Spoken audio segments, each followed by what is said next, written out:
Across the vast expanse of our galaxy, there could be none so foolish as to think that they have forged a truly peaceful existence within the stars. Demonic incursions, rebellious insurrectionists, and even the simple trial of having to face off against the raw elements have all proven to be the downfall of thousands of worlds who were unprepared to endure the terrible challenges of our time. Oftentimes, however, one may find it preferable to fall in the defense of their homes against these foes, as opposed to becoming a victim to the sadistic dregs of the once mighty Eldari Empire. I am, of course, referring to the most malign faction who are currently at large within the galaxy, and these would be none other than the Drukhari.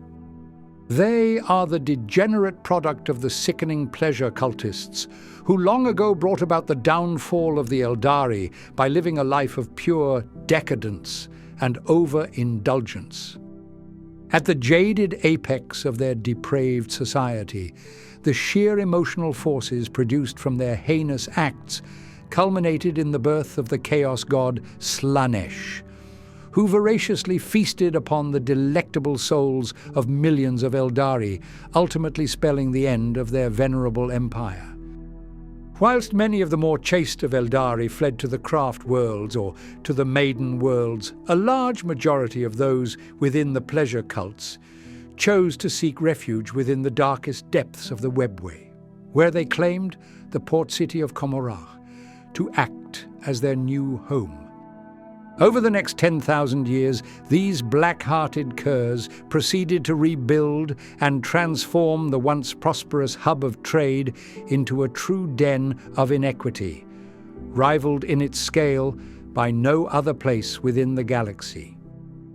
The societal order within Komorrah is barely held together by the intrusive grip of the supreme overlord Asdrubal Vecht, and even with the large population of vile aristocrats, many of them would much prefer to live a life of bucolic and indulgent ease rather than to uphold some level of peace within the streets. As such, it will most often fall to the paramilitary forces of the great Kabals to prevent the Dark City from falling into a state of pure anarchy.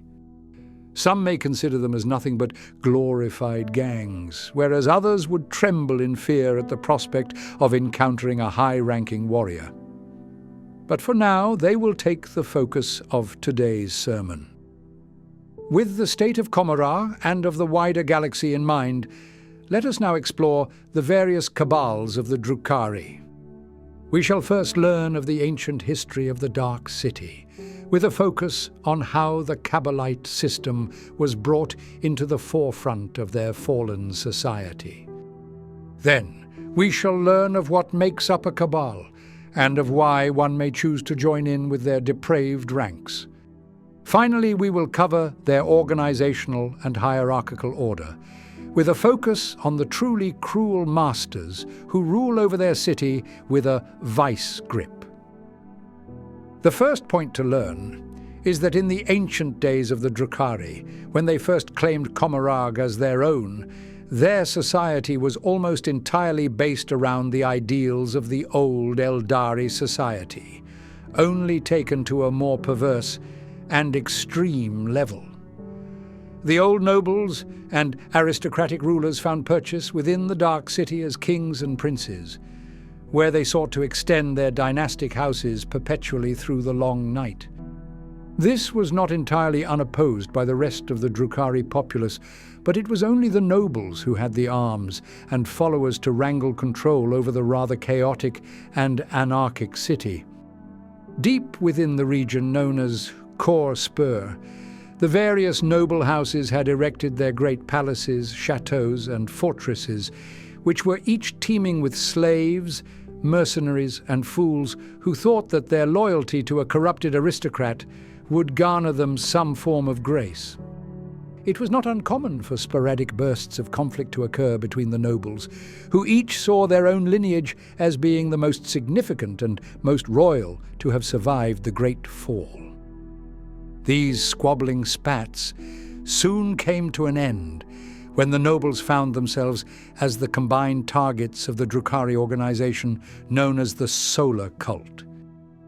They were the architects who had leaned into their decadent ways during the time of the Eldari, by stealing the great black suns, which now act as the baleful light source for all of Commorragh. The cultists had become an incredibly powerful and influential faction within the Dark City, and after years of suffering through the arrogant directions of the aristocrats, they finally took a stand and declared war on the noble houses. Initially, they used their arcane tools to dim the Stygian light of the suns until all of Commorragh was plunged into an eternal gloom. The city streets were soon to be lit up with the sporadic bursts of arms fire, as the mercenary armies of the nobles were dispatched to not only defeat the cultists, but also to expand their valuable estates. A considerable portion of this war was waged within the skies, as skimmers and light craft of each side dove and careened through the darkness, taking terrifying maneuvers to gain the upper hand over the other. This period of darkness lasted for several centuries. However, it was the depraved nobles who eventually claimed victory over the solar cultists. Though they were successful in their operation, this conflict had caused a rather large shift in Commorragh's collective perception of the nobles. For eons, none would have questioned the rule of the fallen patricians, and yet all had now seen them suffer and struggle for control over the Dark City. Many of their estates were ruined. Some had simply been conquered and absorbed by other greedy nobles, and their mercenary forces had been devastated by the protracted conflict. It was from the sight of their failings which ignited the first sparks of rebellion within one meek slave who would go on to forever change the landscape of Commorragh, and this figure was none other than Asdrubal Vecht. Sold as a warrior slave, Vecht had formed a small military force known as the Cult of the Black Heart, which had been truly instrumental in aiding the noble houses in defeating the solar cultists. In the wake of their victory, however, he saw that his forces were rather intact, whereas his masters would still require several years of effort to recuperate themselves from their heavy losses. With this delightful opportunity now presenting itself, he dispersed his followers to rejoin with the rest of Drukhari society, where they were to spread out across the Dark City and wait for the call to action.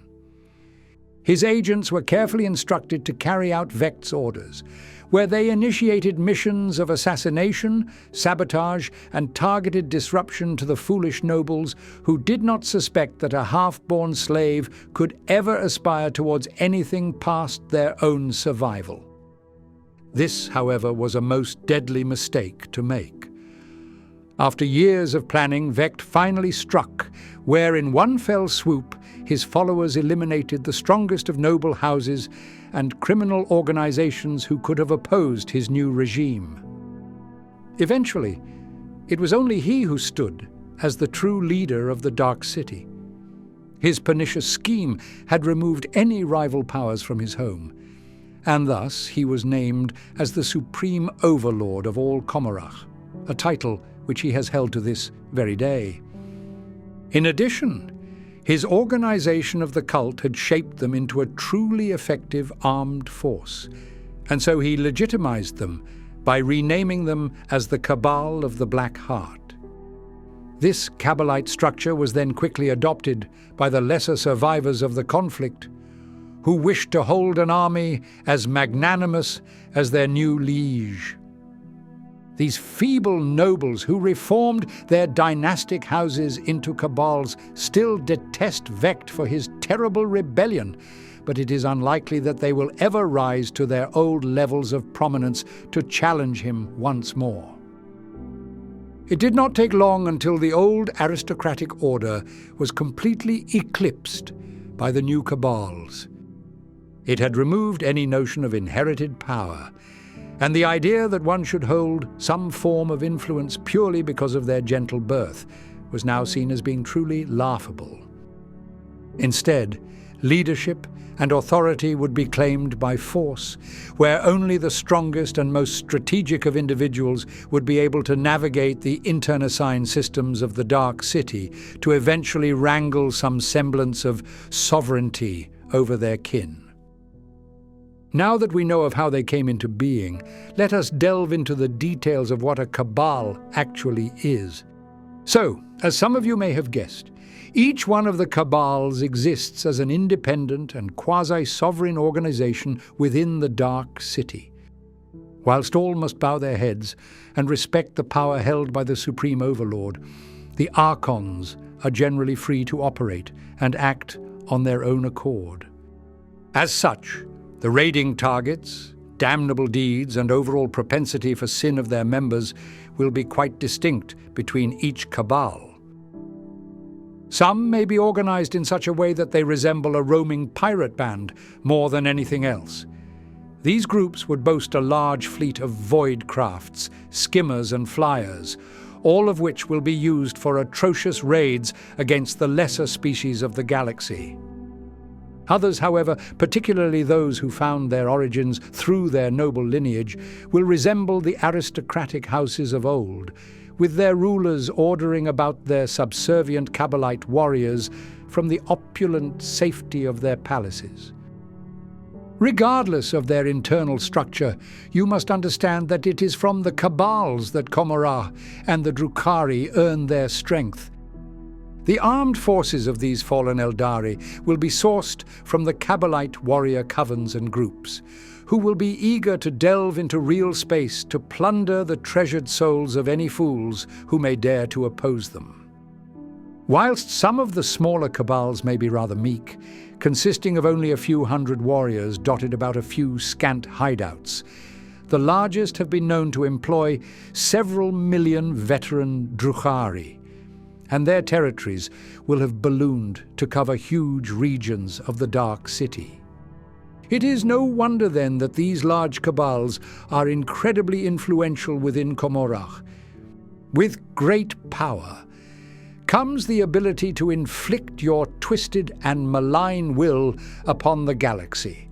And so whoever can command over the most warriors or controls the most territory will be poised to seize the title of Supreme Overlord if they are feeling ambitious enough. This is often a fool's errand, however. Vect, ruling at the head of the Cabal of the Black Heart, is all too aware of the schemes and plots against him, and so any who would dare to step to his dark throne will soon find their throats to be slit by a shrouded mandrake. In any case, the Kabalite system has permeated every aspect of Drukhari society to the point where it would be truly impossible to avoid if one were to live within the Dark City. Every Drukhari, whether they be true or half-born, will likely seek to join in with a Cabal. Some may have some attachment to their favoured areas of Commorragh, and so they will join in with a local group, whereas others may seek nothing but power and glory, in which case they would petition the members of an infamous Cabal to allow them to join in their ranks. Once within a Cabal, your life will drastically change. You now owe your allegiances and life to your ruling Archon, who will direct you throughout the various raids and campaigns which you are sure to soon take part in. Even though war is an inevitability, there is still some semblance of safety to be found within the Kabalite ranks. The streets of Commorragh are far from safe, with many a prowling beast or foul homunculus being eager to snatch up a lost soul for their malign experimentations.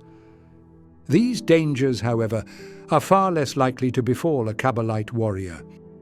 Not only is their association with a great Cabal enough to dissuade most foolish attackers, but their newfound training and equipment should prove to be more than enough to fend off those who would attempt to steal away their soul. To attack even a newly recruited member of a Cabal is tantamount to a declaration of war within the Dark City. They take their organizations incredibly seriously, and none will accept any form of slight against their prestigious name. As a result of this, it is not uncommon for the Kabalite warriors to be rather arrogant and foolhardy within the city. They can freely attack non-affiliated individuals or mercenaries, and they know that any significant response against them will be met by the backing of their entire cabal, essentially giving them a free pass to plunder the independent entities who call the Dark City as their home. Do not mistake this as them having permission to raid members of other cabals, however. No Kabalite member will be allowed to attack those of another organization unless they are absolutely sure that there will be no fallout and no vengeful attack for their actions.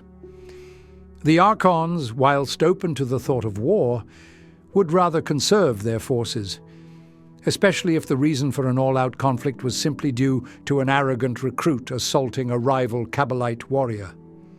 Because of this, if there are disagreements between the cabals, then they will typically be resolved through methods which are rather more subtle.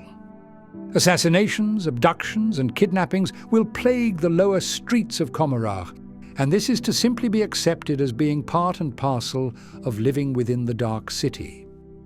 So long as their operation does not lead back to the Cabal in any way, then the Archons will generally accept these small squabbles, but they must ever be aware of the possibility of a large-scale war occurring between the groups. In addition to there being safety in numbers, the strict ranking system of the Kabals provides a rather clear-cut progression for the new members. As I mentioned previously, many of the citizens of Commorragh will attempt to join with a Cabal, and should they prove themselves as hardy enough to survive the initiation rituals, then they will be named as Kabalite warriors.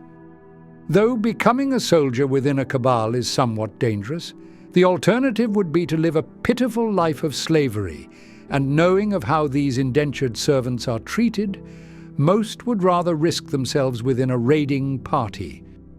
The majority of warriors will stay somewhat confined within the Dark City. They can be found acting as the guards or muscle to the local lords and archons, who will generally see them as disposable fodder to be used in executing plots for the Cabal. It is only those who have proven themselves as being reliably competent and skilled in their arts who will be selected to join the warbands destined for a real space raid. The Drukhari would rather not waste their opportunities to plunder the fattened worlds of the galaxy, and so these uncommon warriors will be summoned to form a small squad, where they will eventually form the backbone of the raiding force. Ascending from a vicious warrior into a diabolical Sybarite will occur after that individual has proven themselves to be a truly ruthless and malicious servant to the Cabal. Upon attaining this rank, they will be granted leadership over a small band of warriors, but you must remember that the petty soldiers will each be waiting for the perfect opportunity to strike and steal that position away for themselves. I should note, however, that overstepping one's boundaries, regardless of your position, will be met with a swift, retributive action.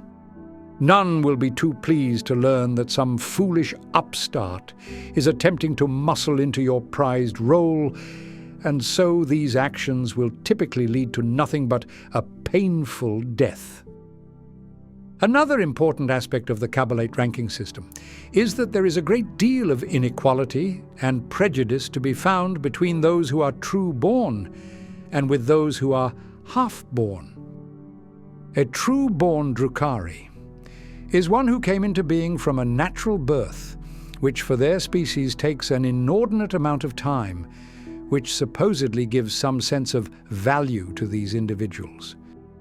Those who are half-born, however, were rapidly grown in the amniotic gestation vats of the homunculus covens, and unfortunately, they are looked down upon by their true-born cousins. Because of this, as you climb higher in the ranks of a Cabal, it becomes far less likely for a half-born Drukhari to attain a position of seniority. The arrogant true-borns consider any other than themselves as being inferior, with many even finding some shame in the fact that their supreme overlord, Asdrubal Vecht, is himself a half-born. In any case, once a Sybarite has attained some level of renown, they may ascend into the position of Drakon. These would be the commanders of the Drukhari forces, and they will typically lead smaller engagements or raids, with hundreds of Kabalite warriors being kept at their disposal. They have access to some of the finest pieces of war gear available within the Dark City. However, a Drakon must be careful to not outdo those who hold a more senior post. While it will be incredibly common for these commanders to adorn their armor with talismans, effigies, and trophies, they still need to keep these somewhat minimalistic when compared with the true rulers of the Cabal. If an Archon suspects that his subordinate Drakon is attempting to outshine or outdo his own wardrobe, then this insult cannot go unpunished, and the gaudy fool will likely be stolen away and sold as a tool of experimentation to the homunculus covens. Nevertheless, these Drakons, if they are careful, can still live a rather opulent life. They may hold a small retinue of veteran warriors, often being sourced from the ranks of the true-borns, who will be uplifted out of the common rabble of a raiding force. Typically, these bodyguards will be treated exceptionally well by their Drakon, who will shower them with gifts, praise, and generally enviable conditions when compared to the other warriors of a Cabal. This is obviously done as a ploy to gain their undying loyalty, for as one grows in power and in esteem within the Dark City, then holding a cadre of trusted bodyguards is truly worth its weight in souls. As a figure who stands somewhat adjacent to the typical Kabalite structure, we will find the hierarchs. These are the quasi-leaders of the incubi, where they rule over individual obsidian shrines, directing the warriors to join with whichever Cabal is willing to pay for their services. I shall go into more depth on the incubi soon, but for the hierarchs, they will hold decades of experience in the art of swordsmanship, and occasionally they may be hand-picked by an Archon to fulfill something of an advisory role within their personal council. Here, they will provide some insight as to the comings and goings of their Cabal, primarily focusing on matters which may directly endanger the ruling lord. It is not uncommon for the hierarchs to also be called into battle should their skills be needed, and they will reap a bloody toll upon their enemies should they ever step foot within a blade's reach of any who may dare oppose them. The final ranking, which may be achieved within a Cabal, would be none other than the title of Archon. This is the supreme leader of the entire Drukhari Cabal, and it is from their will which brings damnation to the mortal souls of the galaxy. There are none who have proven themselves to be as cunning, as ruthless, or as resourceful as these fallen lords, and though many may try, it is no small feat to overthrow a vicious Archon. Nevertheless, they are under the constant threat of insurrections, coups, and bloody rebellions from those who may aspire towards claiming their lofty position. But you must understand that if these mutinous upstarts were capable enough, then they would have already achieved these goals years ago. Instead, the figure who stands as the Archon of their Cabal will truly live at the apex of extravagance within Comorach, rivaled only by the lifestyle enjoyed by Asdrubal Vecht himself. They reside within the finest of palaces, with untold thousands of personal guards and slaves being at their disposal to carry out whatever whim they desire. If an Archon wished to see two creatures from either end of the galaxy duke it out within the witch cult arenas, then he would merely need to snap his fingers to bring this into existence. Conversely, if his trusted true-born companion died in battle, then he could summon a homunculus to resurrect and revivify the fallen corpse, taking only a small portion of their eternal soul as well as a few hundred slaves to act as payment for the terrible ritual. Aside from the spectacles and feats which they can bring into being, only the finest of war gear will be used by an Archon.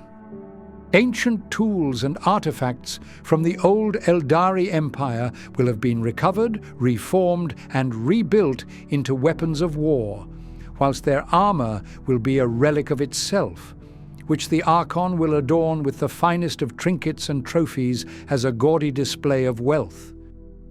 The armour may appear deceptively light, but it will be typically formed of ghost plate, a Drukhari material which contains pockets of an exotic gas which can disperse and absorb a tremendous amount of force before it can impact the wearer.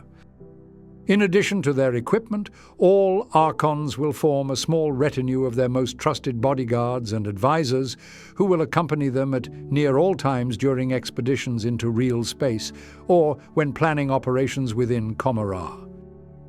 It will not only be Drukhari who follow in the Archon's wake, as sometimes they may request that an alien mercenary, such as a slith or a shackled beast creature named as an Ur-Ghul, may accompany them into battle. Regardless of their companions, the level of influence that they hold over Commorragh is truly stunning, and much of this is thanks to their diabolical scheming and plotting against their kin. There are even rumours that the Archons known as the Lords of Twilight managed to secure their place of power by following through with a plan which was first formulated during the height of the Eldari Empire. It would be near impossible to ascertain the truth of this claim, since those ancient Drukhari nobles are far too arrogant, and they wouldn't dream of sharing their fabled stories with any other than themselves. Another key aspect of the Kabalite system is that aside from their loyal and sadistic followers, they are also known to hire vast corps of mercenary warriors to fight by their side. These hired guns are ever to be found within the depths of Commorragh, but are primarily located within their own district, which is known as Sek Maegra, or the Null City. Freelance warriors of every species will be found here, tending to their armaments, where they await for a Kabalite representative to saunter in and offer up a vast bounty of treasures for them to fight by their side in a coming raid. The mercenaries must be cautious of their hosts, however, for one can never be too sure if the smiling Archon before them will actually follow through with his supposed payment. There are also many non-aligned Drukhari factions within the Dark City who may be swept up in a Kabalite force for the right price. As I have mentioned, the incubi can be bargained with to join as bodyguards or to act as simple shock troops for a large engagement. Their vast obsidian shrines are true displays of wealth within the already affluent city, and this is all thanks to their long history of working closely with the paranoid Archons and nobles who will handsomely pay for the services of a veteran blades master. There are none who are more skilled in their art of graceful death than of the incubi, and their art form is highly prized within the Dark City. Truly the most infamous of their ranks would be the executioner Drazar, who, amongst his thousands of victims, was successful in felling even the great Asuriani Phoenix Lord of the Howling Banshees, Jainzar, in single combat. As a rather strange point, these mercenary warriors are so disciplined and so loyal to their patron that some would consider them as being perhaps the only Drukhari who can truly be trusted within the entirety of the Dark City. In some ways, the incubi can be compared to the aspect warrior groups of the Asuriani within the craft worlds, although their neutral stance would make them rather distinct from those spacefaring fools. Supposedly, the initiation ritual required to become an incubi is as follows. A Kabalite warrior must kill an aspect warrior in single combat before bringing their spirit stone to the hierarch of their chosen shrine. This figure will then crush the treasured artifact before reforming it into a malign torture device, which will be mounted upon the chest of the new incubi, where it will forever emit waves of horrifying psychic energy, shattering the morale of any who find themselves opposed to these fallen blades' masters. If an Archon required some form of aerial support for a coming battle, then they could petition the various jetbiker gangs or of the freelance pilots to join them in their cause. These nimble daredevils are never known to turn down an opportunity to get out and raid an unprepared world within real space, and all they would ask for is but a meagre share of the plunderous earnings to take back home. Similarly, for some of the larger incursions, then those who pilot the vast voidcrafts and ships of the Drukhari fleets may be paid off for their services. These graceful vessels will glide through the ethereal strands of the ancient webway, carrying within their bowels the thousands of eager Kabalite warriors who all wish to inflict pain and misery upon the poor denizens of the galaxy. High up in the cloud-piercing spires of the star-scrapers, one may be able to strike a deal with the flocks of scourges who roost up in their tall perches, but do be warned, for they are just as likely to pluck you from the streets and impale you on a towering spike as they are to agree to your foolish endeavor. These twisted figures are the result of the most hedonistic and affluent of Drukhari, who sought out a homunculus to hollow out their bones and to graft great wings upon their backs. Their new half-avian life is rather comfortable to them, and in this form they have found a rather essential role to play within the Dark City. The Scourges are known to act as the messengers to the high Archons and nobles, who will indulge the curious, malformed Drukhari with a great source of riches to carry out these tasks by hand. Supposedly, the messages given to the Scourges all contain a unique poison, where the only available antidote is to be sourced from the biology of the recipient, ensuring that the creature does actually fulfill their task, lest they painfully die from their failure. Among the most nightmarish of creatures within Commorragh, who can be temporarily called into a Kabalite war, perhaps the most unnerving and downright horrifying, would be the mandrakes. All fear the denizens of Aelindrak, for who could ever feel safe knowing of a tainted beast which can pull its way into reality through but the darkness of your own shadow? To call upon their services will almost always require a healthy procurement of slaves, who will surely never be seen again.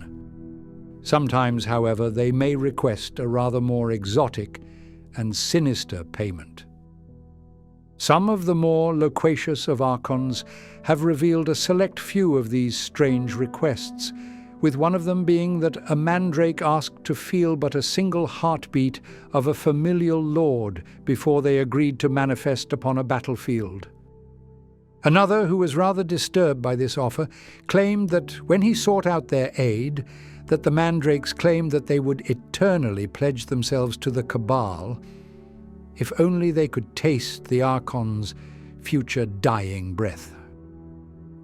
An important point to add is that over the long millennia, many of the Kabals have found their own niche within Commorragh, and as such have specialized themselves into becoming masters of certain forms of combat. For example, the Cabal of the Flayed Skull is well known for their extensive use of Reaver jet bikes, Razor Wing jet fighters, and Void Raven bombers, all of which are owned by some of the finest of pilots found within the Dark City. Conversely, the Cabal of the Obsidian Rose has long controlled the arms markets within Commorragh, meaning that its Kabalite members have the first choice of any exotic or prized weaponry which passes through the Great Port. Regardless of their tactics, the Kabals are all highly revered within the Dark City, and none would dare to launch an outright attack on one unless they truly knew that they could attain a decisive victory from but the opening salvo. Due to the size of these organizations, Some would see them as being quasi-permanent, or immortal groups to Commorragh, and thanks to the constant flow of new recruits and aspirant warriors, this may indeed be the case. All should fear the possibility of a Kabalite raiding band choosing to descend and plunder your world, for after they have looted and stolen away your every valuable, then they will turn to you, and see nothing but a prize to hand over to a foul homunculus, and terror only knows of what they may have in store for you.